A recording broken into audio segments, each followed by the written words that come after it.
समय तो बहुत मिला जीवन में, अनंत जन्म मिले, लेकिन व्यर्थ में गवा दिया। पर अभी सौभाग्य मिला है तो इस कथा को श्रवण पान करिए आपके इस नगर में सुंदर आप सभी के द्वारा, क्योंकि आयोजक आप सभी हैं, आप स्वयं हैं। भगवान है करने वाले राम, कराने वाले राम, लेकिन एक माध्यम किसी को बनाते हैं तो आयोजक आप सभी, आप सभी के द्वारा सुंदर आपके नगर में ये कथा श्रीमद् भागवत महापुराण सप्ताह ज्ञान यज्ञ का मंगलमय आयोजन किया गया। और हमने कल भी बताया, जिस पर हरि की कृपा होती है उसी को ये सत्संग सुलभ होता है, उसी को ये क्षण मिलता है। बाकी संसार में बहुत लोग हैं, पशुओं की भांति मनुष्य भी विचरण कर रहा है, लेकिन समय का और जीवन का मूल्य भूल चुका है और व्यर्थ में इस जीवन को गंवा रहा है। इसलिए कहते हैं ना, मन को जितना हो उतना हरि से जोड़ लीजिए, क्योंकि कहा जाता है कि मन ही समस्त समस्याओं का जड़ है। और मन को एक बार यदि आपने हरि को समर्पित कर दिया तो आपके जीवन का जो भी भटकाव है अपने आप शांत हो जाता है। क्योंकि मन कैसा है, बोले महाराज मन ऐसा है कि ये मन जितना इसे आप धोगे उतना ये साफ होगा, उतना ही निर्मल होगा, और जितना आप इसे छोड़ दोगे उतना ही ये व्यर्थ में गंदा होता जाएगा। अर्थात कहा जाता है कि मान लीजिए जिस प्रकार जल होता है ना, जल बड़ा निर्मल होता है, जल में निर्मलता होती, शीतलता होती है, लेकिन उसी जल में यदि काई लग जाए हरी हरी तो जल का कोई रंग रूप दिखता ही नहीं है महाराज, सिर्फ हरी हरी काई दिखती है। उसी प्रकार कहते हैं कि अगर आपने काई को हटा दिया तो फिर से जल निर्मल हो जाता है, स्वच्छ हो जाता है। तो उसी भांति है ये मन। ये मन क्या है, बोले विकार रूपी काई इसमें लगी हुई है, और जब तक ये विकार रूपी काई नहीं हटेगी तो कहा मम हृदय भुवन प्रभु तोरा, जहाँ आए बसे बहु चोरा। तो जब ये हृदय का भुवन साफ नहीं होगा, मन जब तक साफ नहीं होगा, निर्मल नहीं होगा, इससे वो काई को नहीं हटाओगे, तब तक इसमें हरि नहीं आ सकते हैं। इस मन में आप स्वच्छता नहीं देख सकते हो, तब तक इसमें हरि नहीं दिख सकते। इसलिए कहा है ना कि मन से बड़ा बहरूपी न कोई, पल पल रचता स्वांग निराली। मन से बड़ा बहरूपी न कोई, पल पल रचता स्वांग निराली। माया ममता में उलझा रहे वो, पड़ जाए जो मन के पाले।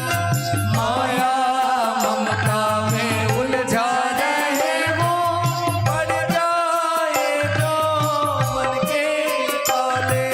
मन के बहकावे में ना मन राह भुलाए, भ्रम में डाले। तू इस मन का दास न बन, इस मन को अपना दास बना। तू इस मन का दास ना बन, इस मन को अपना दास बना ले। तू इस मन का दास न बन, इस मन को अपना दास बना ले। तो मन की विडंबना ऐसी है कि ये मन महाराज हर जगह हर दिन प्रति क्षण भटकता रहता है, इसकी कोई गति नहीं, इसका कोई आकार नहीं। कहते हैं ना कि मन की स्थिति कैसी है, बोले महाराज मन ऐसा है कि मान लो जिस प्रकार मछली होती है ना, मीन होती है। अब मछली को जब तक वो जल में है तब तक मछली को जल का अस्तित्व तो पता नहीं है, जल का क्या महत्व है जीवन में, मछली को ये बात पता नहीं। क्यों? क्योंकि उस सदैव उस जल में ही निवास करती है। लेकिन अगर उसी मछली को आप जल से निकाल दो, फिर उससे पूछो कि अब पता चला जल का अस्तित्व क्या है, जल का जीवन में महत्व क्या है, तो वो मछली बताएगी आपको कि जल बिन जीवन है ही नहीं। उसी प्रकार का इस मन की स्थिति है महाराज। इस मन को हमने सांसारिक विषयों में इतना फंसा रखा है, इतना फंसा रखा है कि जो वास्तविक ईश्वर हमारा अपना है, जो हमारा परमात्मा जिससे हम जीवात्मा अलग हो गए, हमने उसको भुला दिया है, हमने उसको अपने आप से दूर कर दिया। इसलिए उसे पाना है तो इस मन को, इस ध्यान को लगाना होगा। क्योंकि कहा जाता है कि ध्यान और मन, प्रार्थना दो चीज़ें होती, एक होती है ध्यान, एक होती है प्रार्थना। प्रार्थना जब हम करते हैं तो प्रार्थना में क्या होता है, भगवान हमारी सुनते हैं, और ध्यान जब हम करते हैं तो ध्यान में हम ईश्वर की सुनते हैं। तो दोनों में सिर्फ एक ही अंतर है, एक करोगे तो भगवान आपकी सुनेंगे, दूसरा करोगे तो आप भगवान को समझोगे, जानोगे, लेकिन संबंध दोनों में एक ही बनता है। तो सत्संग जीवन में अति दुर्लभ है।